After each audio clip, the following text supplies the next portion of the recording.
Adrien mentioned, my name is Jake. I'm the CEO and co-founder of Sweet Nothings, and I'm also a member of Naturally New York, which is a chapter of the Naturally Network. For those not as familiar with the Naturally Network, it is a community of 8 regional chapters that spans the full spectrum of the natural and organic products industry, including food, beverage, beauty products, supplements, and more. From Naturally Boulder, which started over 15 years ago, to Naturally New York and Los Angeles, that started in the last really year and a half. There's over 5,000 members in the Naturally Network community. For us here in New York, really proud to have grown to over 500 active members in our first year, and over 280 companies represented in that group. And Adrien at the end will share a little bit more, but we have a lot of programming, both live and virtual, coming in the coming months and quarters, and many opportunities to get involved. I'll now pass it over to today's host and my friend Cayne. We can get to the real reason you all are here. Ali needs no introduction, but for those who are not familiar, she's the founder of Haven's Kitchen. Haven's makes fresh, global, delicious sauces that help empower the home cook. And she's also the host of In the Sauce, a weekly podcast where she interviews everyone in CPG, from buyers, including some on the Zoom today, to productions and ops experts, to founders and more. As she knows, I'm a huge fan. I've gotten a ton of value out of her podcast and feel like today is a live version of one of those sessions. So Ali, I will pass it over to you. Thanks, Jake. I was going to introduce myself, but now I don't really have to. First of all, it's awesome to see so many names and faces that I recognize. I am wearing my headphones because we wanted it to feel like an IRL version of the podcast. I've had some of you on the podcast as guests, and I am hoping that this is as helpful as it can be. You know, we have some amazing people on this panel. They have, I think, something like 100 years cumulative experience in the grocery industry, managing categories across different channels. And, you know, when Jake and I started thinking about putting this together, we really wanted different channels, different categories, different perspectives. You know, what Thrive is looking for is different from what Kroger is looking for, which might be different from what, you know, a smaller natural retailer is looking for. So there is no, you know, perfect solution, but, you know, it's a hard industry. We know that. And, you know, we're really lucky, I think, to have these 3 particularly good humans joining us today.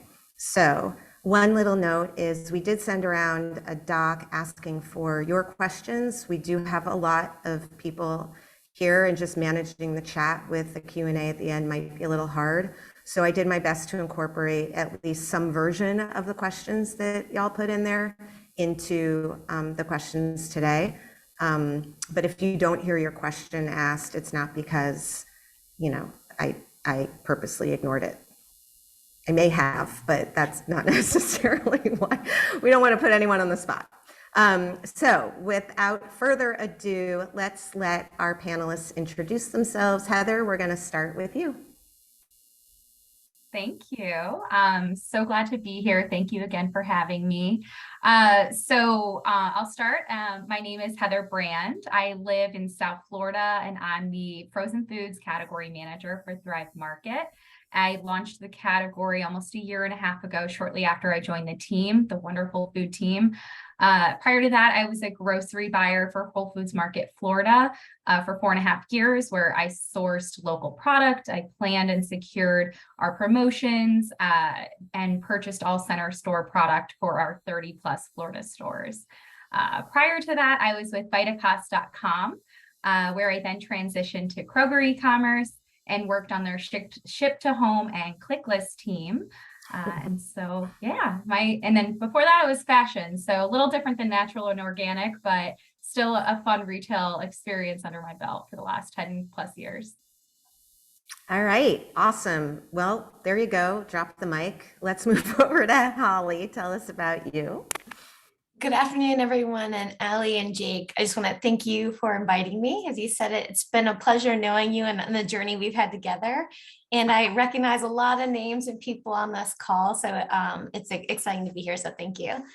So I started my journey, let's see, in our industry 20 years ago, and I started at part of Nielsen called Bases, which is a new volume product forecasting. I did that for a few years before I then started my journey with Kroger. So my first 11 years with Kroger was actually the data analytics part called dunnhumby USA, and then became 8451. So I was there for 11 years using customer data to work with larger CPGs, custom analysis. And then my final time there was really working on strategy development for baby and candy at Kroger. And then I came over to Kroger proper into merchandising and managed the baby department for about 2.5 years. And after that, I went over to the digital merchandising team. Right after Heather left, I went over and I managed the health and beauty care part of our digital merchandising team before being promoted into this current role, which is the natural and organic strategy and innovation for Kroger. So in my role, it's across total natural and organic and total store, not a specific department, but because natural organic is a growth pool for Kroger and a great opportunity that we know our customers are looking for, another lens of working with all of the category management teams, whether it's in store or online for Vitacost and Kroger.com, to think about the strategy of how we go to market with natural organic and of course, innovation. Awesome. Amazing. I'm serious. These are like hardcore panelists. And Ryan, what about you? I'm so hardcore. You are so hardcore. I appreciate the opportunity to be involved. This is great. I recognize a lot of faces out there and names. I'm Ryan Rogers. I'm a consultant right now in the food and non-food space. It's kind of CPG, all things CPG.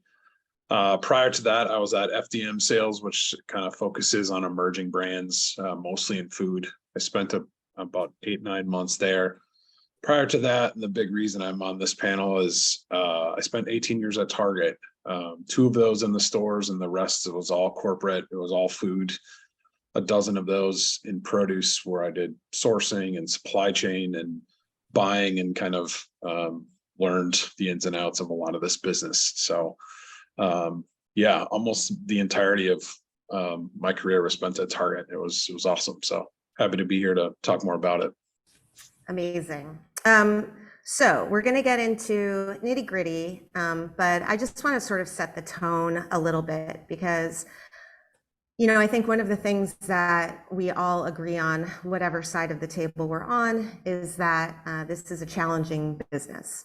It's challenging for emerging brands. It's challenging for people, on the grocery desks. We know that your job hasn't been particularly easy. And, as much as I think sometimes we are like, oh, I wish they'd just let us in, or UNFI, blah. Like the reality is that no one's having a particularly easy time right now. And you three happen to be champions of emerging brands. And, in your ways, trying to find ways to get us onto shelves. And I just want to thank you on behalf of everyone on the Zoom for the support. Holly, I do want to start with you. You mentioned something in your introduction about, Kroger seeing natural and organic emerging as a growth pool. Consumers are looking. But on the flip side, the economy and supply chain. And I guess I just like a little bit of a high level, state of the state, current dynamic. We don't need to talk about like the big elephant in the room with Kroger, but like in terms of the little brands and how we can engage with the big ship, are you all still looking at younger brands? Or is it just not time for innovation? And if so, what are some of the thoughts around that? Yeah, I will start and say, absolutely looking for innovation. That is part of my role. So if not, then I have a bigger problem, let's say. But yeah, we definitely are. And I like to say, I feel like we've never stopped looking at innovation, even during this challenging time. But I do want to just acknowledge what you said, is that even though we've turned the corner in some places over the past 6 months, 8 months, for all of us in the industry, we all are facing these extreme challenges still. And for us on the retailer side, that what we're seeing is challenging still is that whether it's a big established brand or a smaller brand, we're still seeing supply product constraints coming in. And if you think about a category manager, they're trying to manage the what happens when there are challenges. So whether at whatever point it's happening in the process, whether it's a manufacturer not getting what they need for supplies, or they have a labor shortage in the plant and they can't produce, and or it's within the trucking and the shipping. So we're still definitely seeing challenges with managing the supply. And I just mentioned a bit of that. We're seeing labor shortages still across the board, again, in every part of our process we're all part of. Even on our side, is we still need a lot of associates in our stores to meet our customers' needs and bring all of this to life in the store with what those associates are doing, to even the third party partners that we have, whether that's to update our sets, like they still have labor shortages. So I think that's still reality, is product labor challenges. And of course, inflation and price increases and challenges are all seeing. That's another part of management that a day-to-day category manager has. And at Kroger, all the categories are managed, whether it's natural and organic or your conventional counterpart. What's wonderful is a person manages that. And what's beautiful about that, I think, 'cause it's pivoted, is that they think of the total category and how each role and everything can be unique in their space. But at the same time, some category managers might be spending a lot more time and effort on the problem areas of the shortages and the situation with pricing. And so while they're always focused on innovation, we still do our reviews twice a year in some categories. That's exactly where someone like me is enrolled in, to help with my small team of where can we help have that lens of natural and organic, and try to build those relationships and ask for patience in the process, because of everything that we're dealing with. I think it's obviously innovation is extremely important, but I'd say patience and partnerships still are so important. Sometimes now, even more so than a year ago, because we're coming out of it and we still need to show empathy and patience with each other. I would say so. I don't think it's unique what I said to just us. It's a situation everyone's facing, but I find is we're so eager to move forward and eager for innovation, but there's the day-to-day tasks that are not, it's still more than it was 2 years ago on everyone's plate, I think. And I think in a couple minutes, we're going to get back to maybe some of the ways that, emerging brands can, the little cigarette boat can play with the big ship. And we had a funny little analogy for your position in there, but we'll get to that in a minute. And Heather, you've worked across channels. You've been, you've really covered the gamut, it feels like, and that's just in food. And I guess, your sort of, big picture vision of the landscape, and I guess, specifically in your case, e-com, and maybe how, priorities at Thrive have shifted because of those changes in the larger retail landscape, sort of big picture, and then specifically as it pertains to Thrive. Sure. So I'll start with, it's been interesting to see in the pre-COVID world, big picture, there was much more of a focus, I would say, on restriction, know this, know that in the ingredient deck. Very clinical, very diet focused, which was obviously a big trend within the natural and organic space, to making sure that we were servicing our customers that to fulfill that need. But now that we're in that post-COVID world, hopefully, we're really seeing a trend back to whole foods and real ingredients that taste good, a little less synthetic, even in the alternative world.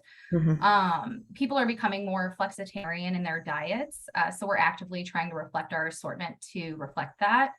And then also, post-COVID and during COVID, people's priorities shifted from always being on the go to really slowing down and being with their families and having this need to have home cooked prepared meals, where, you know, customers were in need for groceries to be delivered.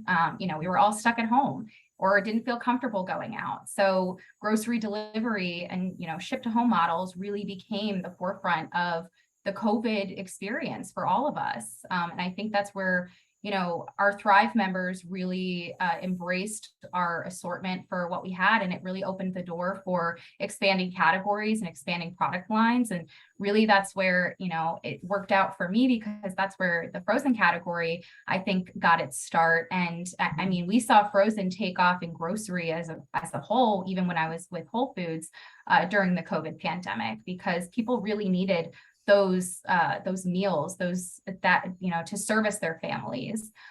People were buying second freezers. So, you know, that was the greatest thing that really Thrive really stepped up to help service those customers and the existing Thrive members, and really open the door for new Thrive members to continue joining our expanding membership base.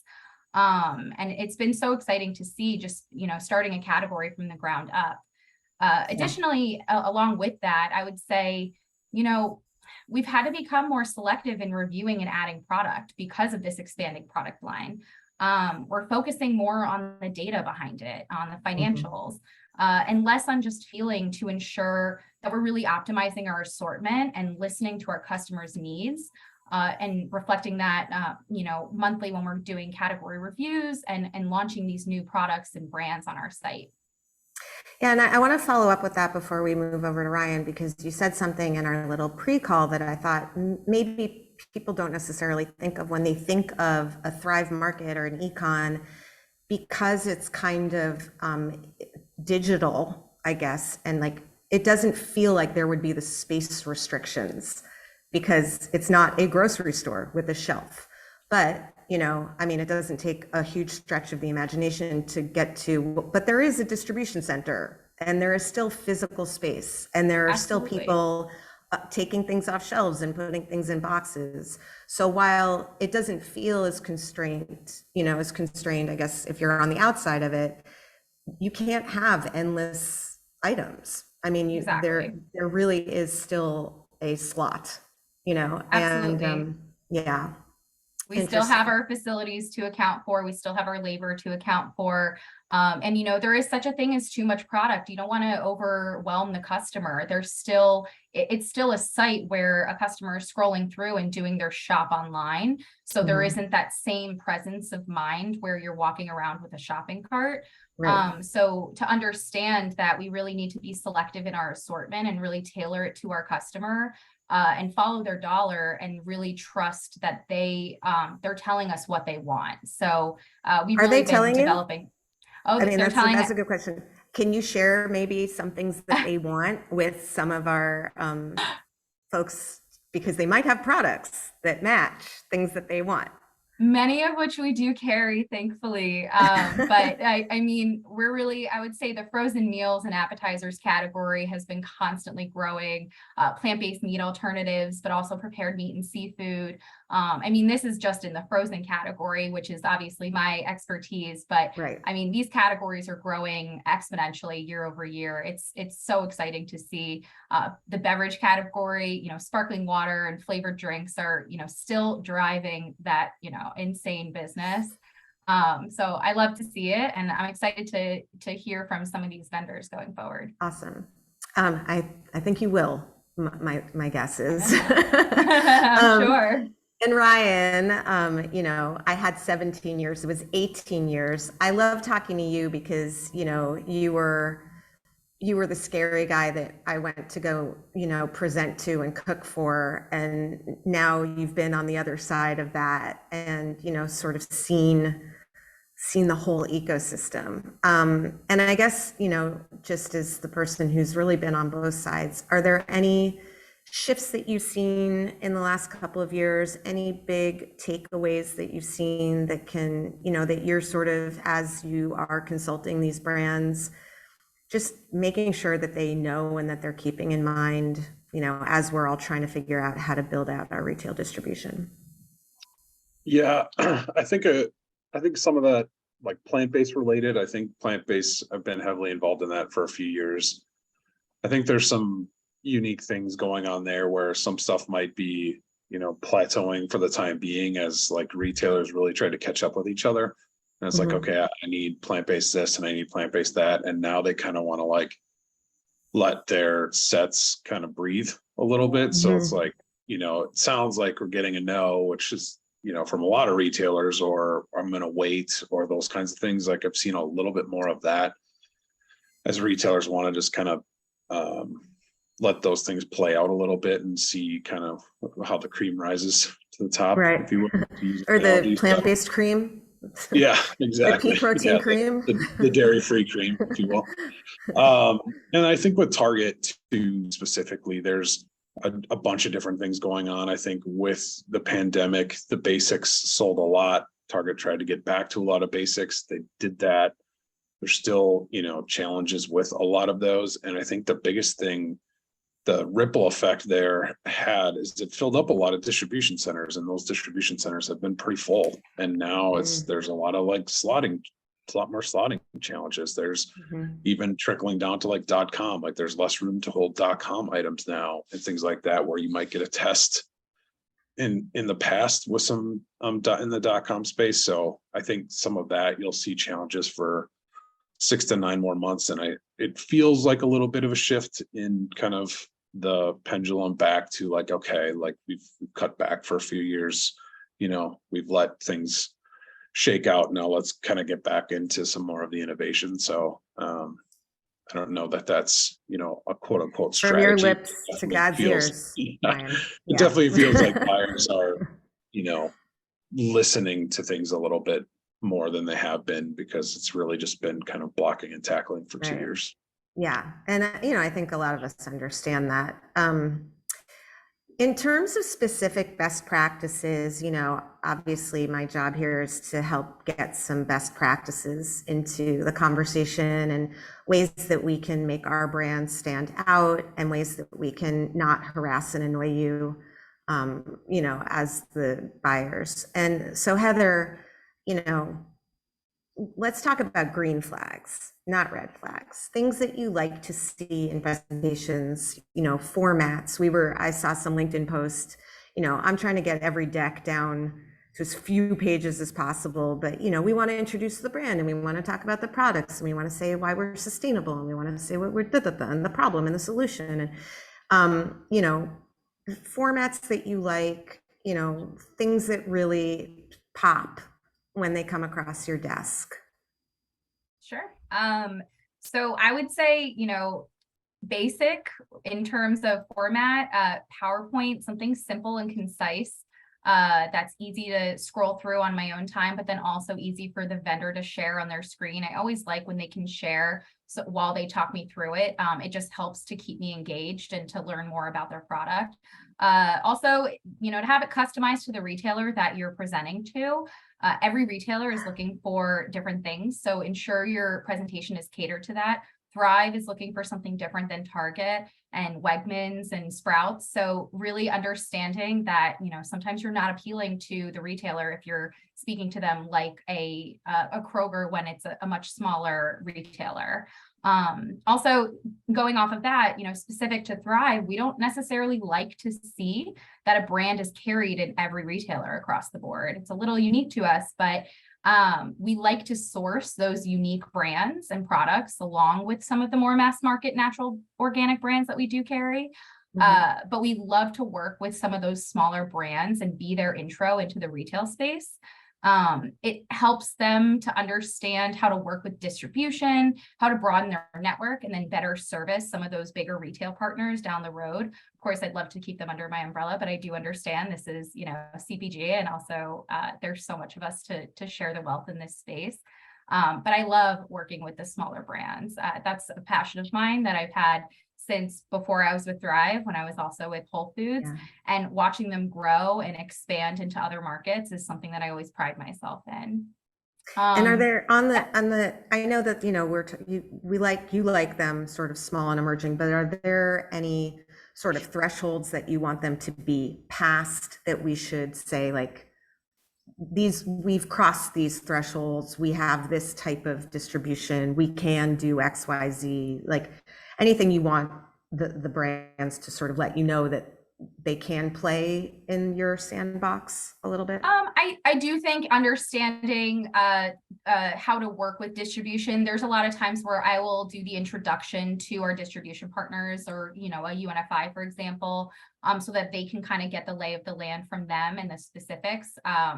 So, to understand how working in distribution works, we do also work directly with vendors for shipment. Mhm. So there is also, if they could understand how delivery cost works, Right. how the delivery methods are, understanding that MOQs are something that are, can be difficult to work with depending on what those MOQs are. Because we are a smaller retailer. So if the MOQ is like 6 pallets warehouse of one product, like that's something that, could be difficult to work with going forward. Right. So just, again, understanding the retailer, because a Yeah. Thrive is, a much more tailored assortment. And still, like you said earlier, we do still have FCs to consider the space with. So I guess just the basic understanding of how retail delivery works.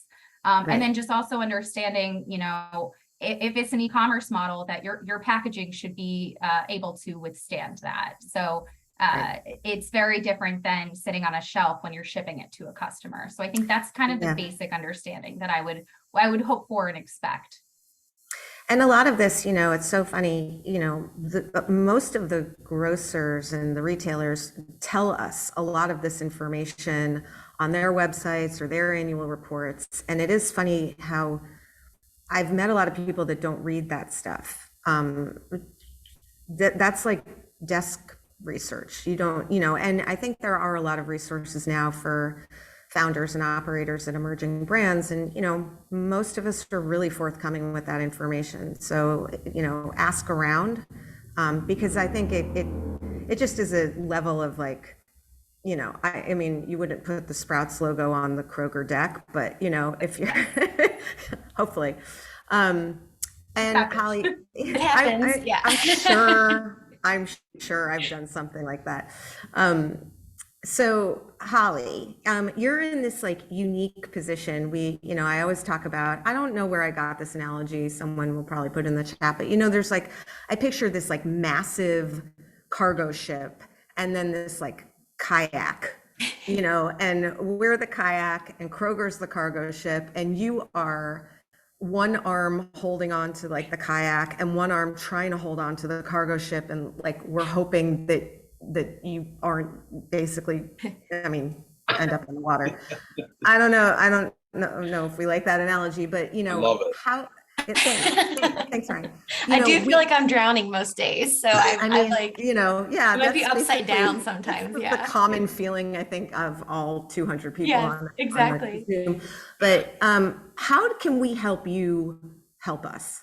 Like, what can we arm you with to tell our story, to make a compelling case to Kroger about our smaller brands? Yeah. One thing I'll say is,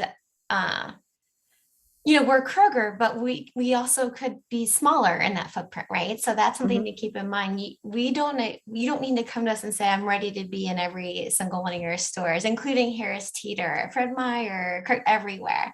Something to keep in mind is what I think is the beautiful thing a brand can do is say, this is who we are. This is what we're all about. Being very, very clear about your point of differentiation, because there's a lot of products out there. And I think that's so important to really, what do you have to give a customer a reason to believe to purchase you over X, Y, and Z?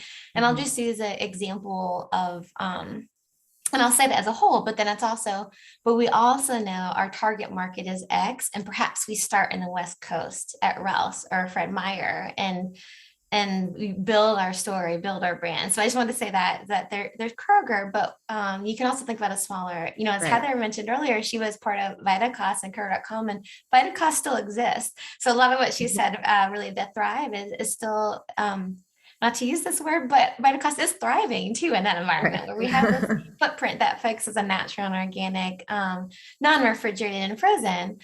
But so there's various components of Kroger. So I would say, like, to use to do homework in various ways. There's various ways folks should maybe do their homework to think about. It doesn't have to be Kroger's goal. But I think a really good thing, I was using an example when I was a baby category manager, natural and organic was extremely important. And at Kroger, I also believe like our opportunity is really with food first, like giving the best for baby and toddler. And in the time I was there, I was really expanding natural and organic. There's legacy brands, but even those brands are moving towards more natural and organic. But I wanted to find those unique items. So I had total baby, and what I loved, like Heather was saying, I love working with emerging brands. I admire, like truly admire the passion behind it, the why, the what, everything, and the energy. But I have to say, as a category manager at that time, I was holding like health and beauty appointments for lotions, bath, etc. for baby. And literally everyone that came in said, and the reason is when I became a parent and they needed to create something. And I loved it, but it was also like like I hurt after these meetings because, after the 15th brand that showed me their lavender lotion, it's just so hard to look them in the face and say, but why you? Like, why your lavender lotion? And think about whether it's limited shelf on the physical shelf or digital. They're, like Heather said, it was beautiful because that's what I thought too, is you don't want to have 300 items for people to sort through. You still have to be with a reason and intent. And so I thought it was really hard, that 15th lotion saying, well, how might you compare with J&J's like lavender lotion or Honest? So I think really telling your story and also being very clear about who your target is and what your true point of differentiation is, and maybe all those areas that you hit, for that's important to customers today and what they're looking for, like being clear about that, because it's really competitive. And I use baby lotion as an example. But now in my current state, I'm seeing that with granola, with bar, the protein and water, beverages, functionality is so important. But I'll tell you what, there's a lot of granola out there. There's a lot of gluten-free cookies, and there's a lot. So I think telling us how you're unique, where you're targeted, where you might start. And, Heather mentioned the shelf, one way of like, are you ready to be in the e-commerce format DTC? And I'd almost say that the opposite as well, is if you've been DTC, have you really thought about your presence of a package on shelf? And I've found not everyone has, for the flexibility of how you can be merchandised, to if you're in a shelf ready trade, because your package might fall over and it wouldn't present well, and then it won't draw attention of the customers. So I could go on and on all day of like opportunities, because I think we all have them. And I think it's really hard as a retailer from the perspective of, man, you want to give people shots. It's true. You want to find the next big thing. Like think about when Swiffer came out years ago, it was a completely new category that how exciting at that time, but also how challenging for any category manager at the time was, where does this go in the store? Where would someone look for it? And that's the other thing I found lately in the past few years, anything I've tended to get really excited about, I'm like, shoot, where would this go? Because if it sits between categories, it's also really challenging to think about where a customer might go to find it. And we would rely on you to tell your story even more to attract customers. So sorry, now I'm rambling, but there's no. I mean, I feel that. Everyone knows that. Yeah, exactly. You really had me on the like, where does it go? And so Ryan, obviously Target might have some different needs than Thrive, or might be looking for different things, and maybe a little bit more data. What are some of those? We're not buying Spins and Nielsen. We don't know who else is in our set and how many units and yada yada. So what kind of data story can an emerging brand tell to one of those larger retailers that will be compelling and not look, like, well, we sold, 4 things in our local, bodega? Yeah, I think an interesting dichotomy to this whole thing is versus what Heather said. So Heather's like, I don't want to see it in a lot of retail. I want this kind of truly emerging. I'd say more often than not, Target wants a proven item. They want to know it's going to work. They want to see Costco and Wegmans and Sprouts and Kroger and sometimes Walmart to really tip the needle.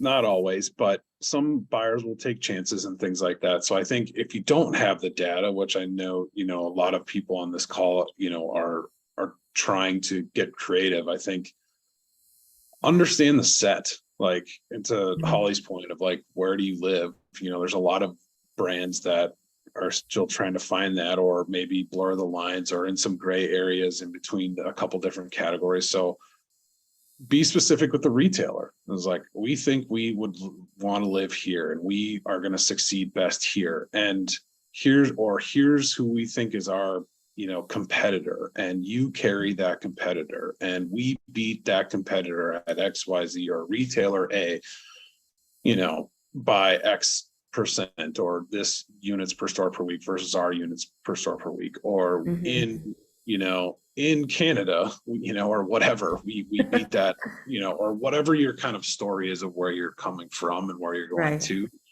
So that can help that piece, I think, beyond the data. I mean, bring your product into a store. I tell brands this all the time. When I was a buyer, now that I'm not doing that, like, go into the store, bring a few samples, put it on the shelf, take a picture. You remember that I did that? Yeah.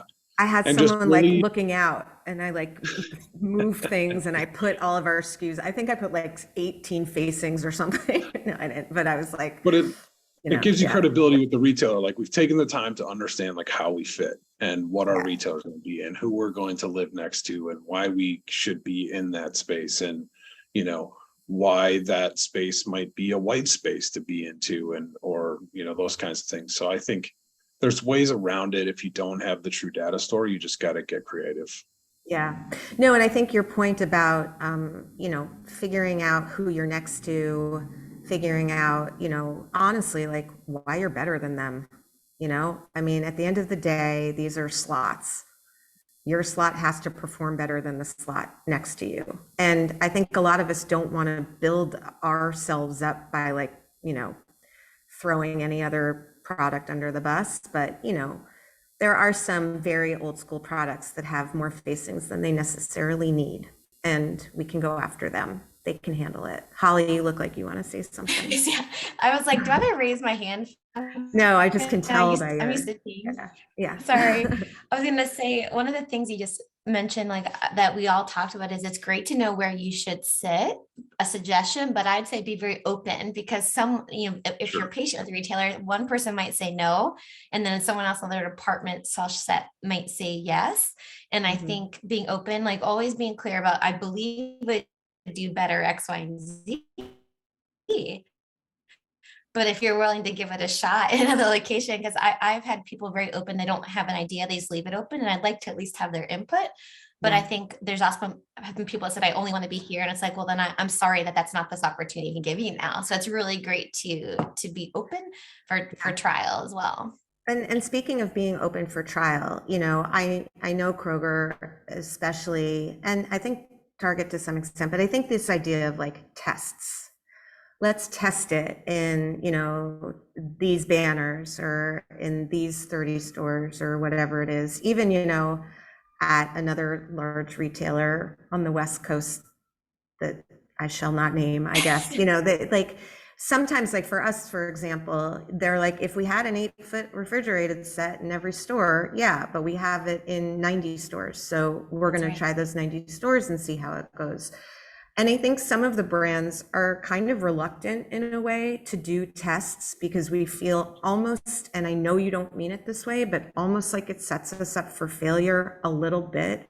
Because when we are in those fewer doors, we don't have access to the digital tools or the big partnerships or like all the big promotional, like, fun stuff. And so we want to be flexible and we want to be open to the tests, but I think we're a little nervous that we're going to fail the test and then we're going to lose the opportunity that's the bigger opportunity. And how do we talk about that with the retailers so that, like, we're all clear about the benchmarks? Can't be a 4 units per SKU per store per week in a test, you know?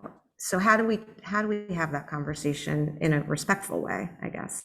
Yeah, and I know that is a really tough conversation because I personally, I've been on the testing side, the analysis of testing side, and then now and then on the actual side of how does it come to life and the execution of it, what does that mean? And I actually believe that at times there's probably the awareness isn't there with some of the category managers when they say, let's just try it out, that you are not able to do all of these things you would do if you're in a broader distribution.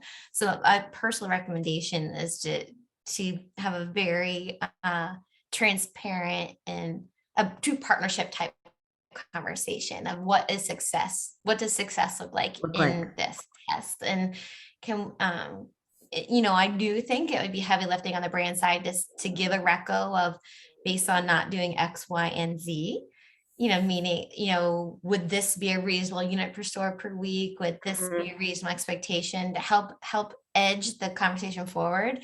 And where I say is some of the challenge with that is whether you don't have the data, but find partners, find people in your community you can talk with, as well as or a strong broker or a strong consultant, and really someone to help guide you, because I could see it falling very flat on the side of a retailer if you're just leaving it open to a single category manager who has a million things going on to try to come up with some better metrics for you. Right. But I think it's really important to discuss in advance of alignment and what we think success looks like, but knowing that doesn't guarantee. At some point, it means everything pivots, things change. That unit per store per week doesn't hold true for 6 years, right? Things ebb and flow in categories. So I think it's having really good dialogue, and actually being okay to say no to that test. Maybe we come back to you as we learn more, like to what Heather said before and what Ryan said, is sometimes we want to be first, and sometimes some categories you want to ease into because that space is that much more challenging and you want to have confidence in something. So I actually would say I really admire brands that say no thank you at this time, but I'd like to come back to you, and could I reach out when the review might happen next year? Because you don't put like a little X next to the brand and be like, never talking to them again. I mean, I hope people don't do that. I see that more if you don't show partnership, or if you harass every week sending a note. Honestly, that can be tough on someone because it might just make them feel bad. They haven't gotten back to you and they want to. So I feel like if you're really transparent, what the worst thing that could happen is, as well as you're like, I'm ready to go, let's test or get into 3 markets. And then you're written into pogs and everyone's moving different places in the process to get you going, and then you can't do it. So I think transparency about anything is really wonderful. And I've had great dialogues lately of folks that we thought we were ready to roll with. And they said, actually, I don't know if I felt comfortable, and I like them even more because of that, So awesome. I think that goes well. I think Ryan, you had I would say you can't be like, I hear we're perfect for Target. I heard that so many times, and there's nothing wrong with that. Target is a great retailer. I understand why people say it and think it, but you can't turn down a test when you're perfect for Target. Does that make sense? Like, you can't, that's straddling both sides of the fence. So like, not all Targets are great. They're not, there's going to be stores that aren't going to perform as well, but I tend to agree with Holly, like be smart about it. And if it doesn't pencil out, a lot of times, like, especially with Target, it's not any less work to do a test. Like, it's less risky, but for the buyer and the team that's writing PLs, it's not any less work. It's not easier. It's the exact same amount of work, whether you're in 5 stores or 1,500 stores. So it's just, it's being more thoughtful around what stores those are. So, find people like me or, the other people on this panel who know that retailer and can go like, hey, like, we're getting offered stores here. Well, what does that look like? Is this a good idea? And I can tell you right away, like, what area of the country or what stores you're in, if that's going to be worthwhile. Yeah. I mean, and, it's like, we're all trying to straddle, being new and being humble, but also having some conviction around where we should go, how we're going to play a little bit. It's interesting. It's like middle school. Heather, this one's a little bit for you, because I think another way in, there's the tests, there's there's just kind of ways that I think retailers want to de-risk essentially bringing in new brands. And one of the things that a lot of retailers are doing is asking brands to do white label, private label. A lot of brands are concerned again about, I'm just like speaking on behalf of us, but a lot of us are concerned because part of what we're trying to do is build a brand, not just the volume. And when we work with a big retailer and we do private label, I think people are nervous, like, well, then why would they come to us for the branded product ever if they're getting the private label product, and how does the brand get built? But Thrive is actually doing something a little different, which is kind of cool. And it seems like you're a little bit more focused on collaborations than private label. I've heard this now quite a few times. I think it's a neat approach, and I think people will be excited to hear about it. So if you can talk about that a little bit, that'd be great. Sure. So it's really exciting to see how some of our collaborations have grown over the years. But we're constantly looking to develop win-win partnerships with our branded partners and grow deeper in those relationships. And I think those collaborations and co-branded partnerships really hit this. And it helps expose. This is where I really think it goes back to what you're saying, like the brands want that recognition for the brand themselves. But the beauty of those co-branded partnerships is it helps to expose the branded audience to the Thrive private label, but then also in reverse, it helps expose the Thrive audience to the brand because they're getting kind of the best of both worlds. It's the Thrive private label co-branded with, I'm just going to throw out our example. We have frozen meals that are co-branded with Beyond Meat. So it's a Thrive private label, but it says right there that, we are partnered with Beyond Meat. And we have several products like that across the board that are continuing to develop and that have proven really successful. And a unique twist, I think, on the typical private label. Yeah. And we do the standard private label as well, but I really enjoy the partnership that has developed with those co-branded partnerships. And then I think another way to kind of stand out against, private label is to offer exclusives on new items and new flavors. It really helps your product stand out and kind of gives a little bit of an incentive, at least to, speaking as a Thrive category manager, it gives me a little bit more of an incentive to maybe add the product to my assortment sooner than I would otherwise.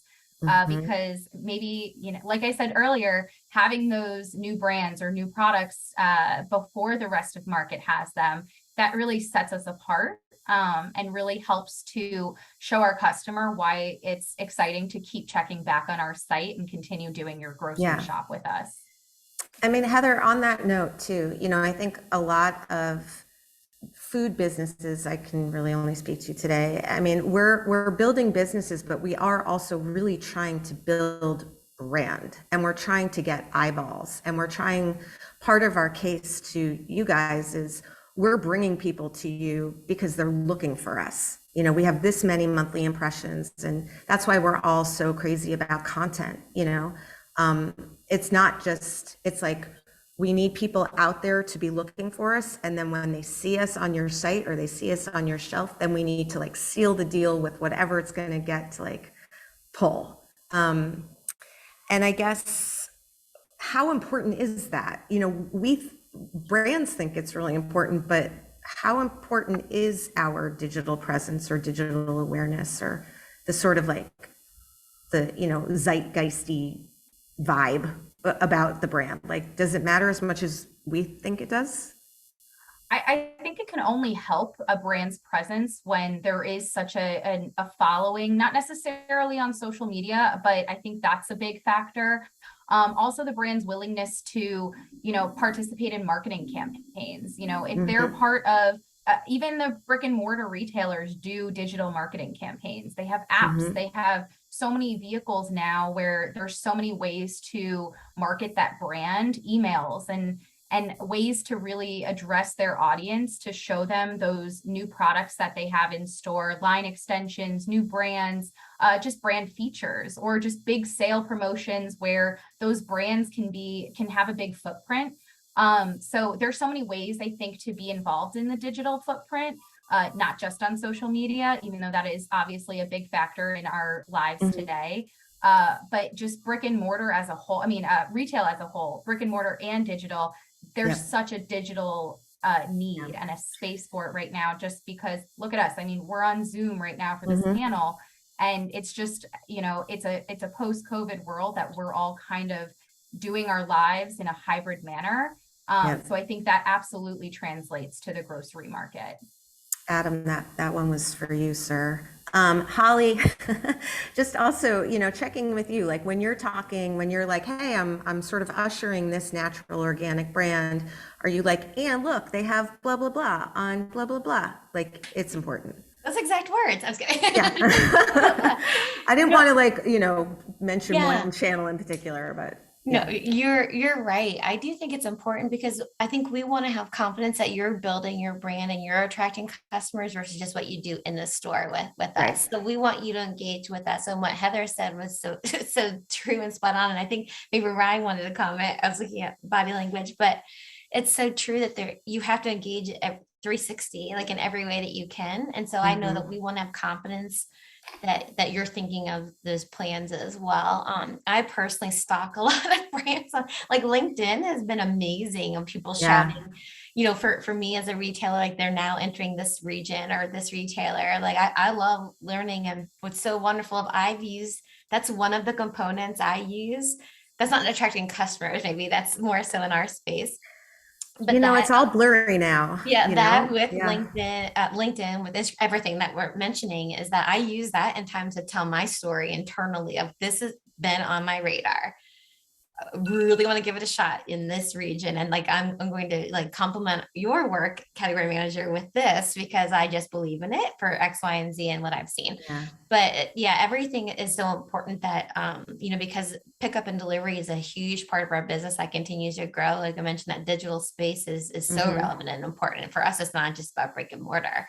When we really need to, while they might be going there, or like the interaction in every capacity is extremely important to tell the story. Yep.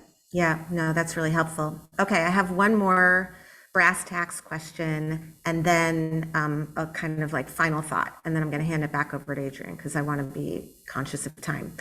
A lot of us are having buyers that are leaving the desk. Sometimes we have like a verbal commitment and then they go away. Or sometimes, we're in the middle of a discussion and they go away. Is there a way for us to nudge the new buyer or someone and just sort of say like, hey, this was going on without stepping on anyone's toes or annoying anyone, or should we is it just kind of, if they haven't handed off the, this is a go, then we're kind of back to square one. Holly, I'll let you take that one. Start with me. Oh, that's unfortunate. And what happens all the time. It goes back to patience, partnership, being patient to tell the story. Again, this person, it is, as you all know, starting a new role is overwhelming. And sometimes I know I didn't even have like a transition meeting when I went to like one of my roles. It's like, have at it.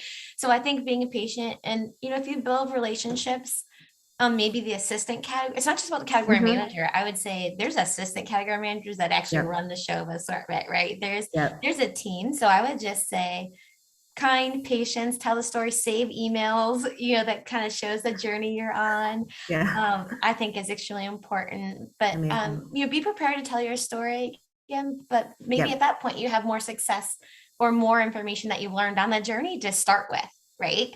That maybe through that engagement, you learned what might be more important. So I think patience is key.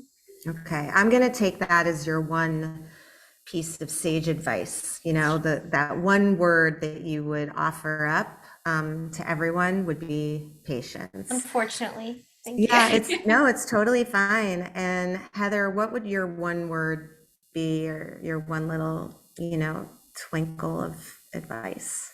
It's hard to sum it up into one word, but it pretty much think about, I would say, the holistic whole consumer experience from start to finish. I'll make it quick. but it's not just, here's this great product, it's on the shelf and we're done. This kind of goes back to what we were talking about earlier. You know, can the products physically sit well on the shelf? Is the packaging conducive for e-commerce or ship to home? It needs to travel and ship well, because that's just the method of grocery that, that's our world now. Also, how are you guaranteeing that the customer is getting the same experience no matter how or where they purchase your product? I think that is very important, because a customer might be having a different experience when they're purchasing from a brick and mortar and taking it right home themselves, versus if a delivery driver is taking it to you and there's that extended time away from the freezer space or the refrigerated space. How is it holding up when it gets there? And also, of course, in my world, how is it going to ship from the retailer's FC to the customer's door? It might take 1 to 2 days. So all those things are crucial in developing your product, because it'll help the retailer to not just add your product, but to continue to build upon your brand and to, build upon year over year. Yeah, no, that's super, super helpful. Ryan, you have 20 seconds. It's hard to get in, it takes a long time, but it's only like 30% of the battle. Like, you gotta know how to succeed in the retail. You gotta have your fundamentals right. You gotta have your supply chain buttoned up. If you are setting in a retailer and that's your cold chain and it arrives warm and your whole set is getting thrown away, like, I really hope you have a truck on standby, because those are the kinds of things that you need to do to execute at a high level, and that is super important.